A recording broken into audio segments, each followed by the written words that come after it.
Hai, perkenalkan saya Verius, pemilik dari channel ini. Hai, perkenalkan saya Verius, seorang MC dan juga public speaker.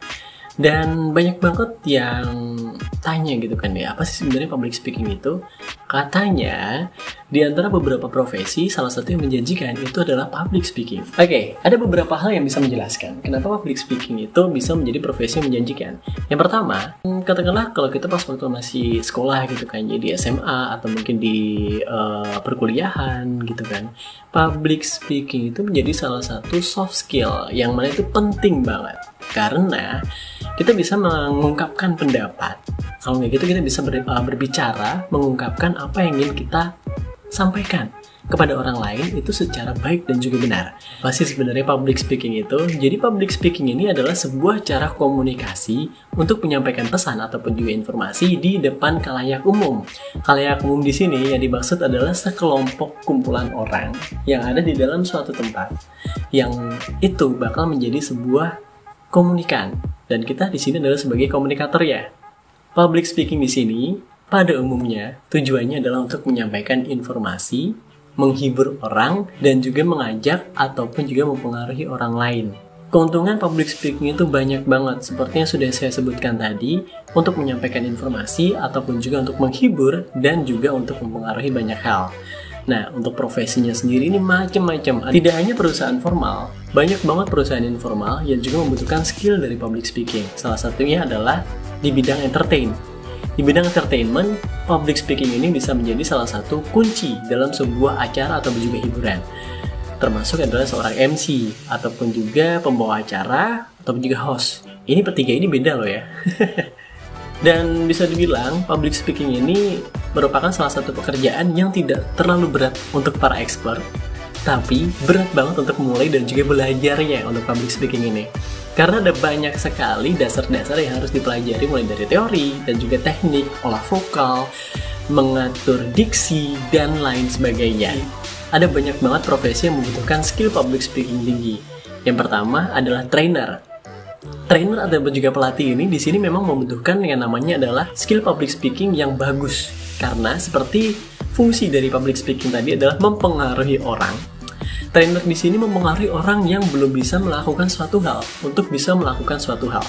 Contohnya itu trainer outbound, yang pasti teman-teman kalau misalnya sering ikut outbound pas waktu masih sekolah dulu kan ya, ataupun juga outbound di perusahaan, itu pasti ada seorang trainer yang mana dia tuh jago banget nih dalam ngomong dan jago banget dalam mengarahkan ataupun juga nyuruh orang-orang buat melakukan hal-hal yang dia inginkan untuk mencapai tujuan dari outbound tersebut. Ada juga berikutnya adalah pembawa acara. Pembawa acara di sini kayak MC ataupun juga presenter dan juga host di dalam suatu acara yang sering kalian tonton di TV, itu membutuhkan juga skill public speaking. Nah, buat teman-teman yang belum tahu, jangan anggap sepele profesi yang satu ini. Karena walaupun kelihatannya di depan layar ngomong ataupun juga menyampaikan acaranya itu gampang banget, tapi ada satu tanggung jawab yang dia itu harus bawa dan juga harus pikul tanggung jawab itu. Tanggung jawabnya adalah membuat acara ini sesuai dengan apa yang diinginkan dari tujuannya tersebut. Kalau misalnya acara sepak bola, pembawa acara ini harus bisa membawakan vibe sportinya itu seperti apa, dan juga harus bisa membawakan semangat sepak bolanya itu ada.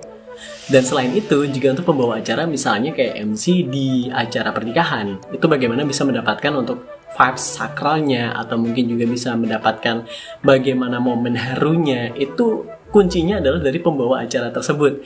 Kalau pembawa acaranya oke, pasti acaranya juga luar biasa. Tapi kalau pembawa acaranya bisa dibilang kurang oke, pasti acara dan juga klien pun pasti kurang puas juga di dalam acara tersebut. Berikutnya adalah reporter. Reporter berita. Ya, gimana sih caranya jadi reporter? Nah, jadi reporter itu berawal dari dunia jurnalistik. Yang mana reporter di sini biasanya kebanyakan adalah reporter untuk reporter berita. Nah, kalau reporter berita itu pasti ada ilmunya sendiri juga. Ilmu tersebut adalah ilmu jurnalistik. Next, yaitu adalah interpreter. Interpreter adalah seorang penerjemah bahasa. Contohnya nih ya, misalnya saya punya teman atau klien, partner bisnis, katakanlah dari Belgia. Nah, saya kan nggak bisa bahasa Belgia nih, tapi saya punya kenalan interpreter yang dia tuh jago banget bahasa Belgia. Nah, jadi tugas dia di sini adalah menyampaikan dan juga mengolah informasi yang disampaikan orang Belgia dan diterjemahkan ke bahasa Indonesia supaya saya paham. Dan juga sebaliknya, bagaimana saya menyampaikan dalam bahasa Indonesia biar partner bisnis saya yang dari Belgia ini juga paham nih apa yang ingin saya sampaikan. Next, berikutnya adalah announcer. Announcer atau penyiar radio, tapi seiring berkembangnya waktu, announcer dari radio konvensional itu banyak yang berpindah menjadi announcer podcast. Karena semua orang bisa bikin radionya sendiri sekarang ini. Nah, announcer atau penyiar radio, dia harus jago untuk mengolah kata-kata menjadi sebuah seni berbicara agar enak didengarkan oleh para pendengarnya. Ini susah juga, soalnya kalau jadi penyiar radio itu kita tuh harus ngomong sendiri, nggak ada lawannya, apalagi kalau siarannya sendiri kan ya.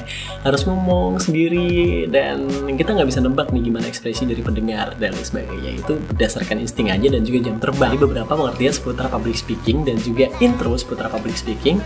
Next kita akan sambung lagi ya.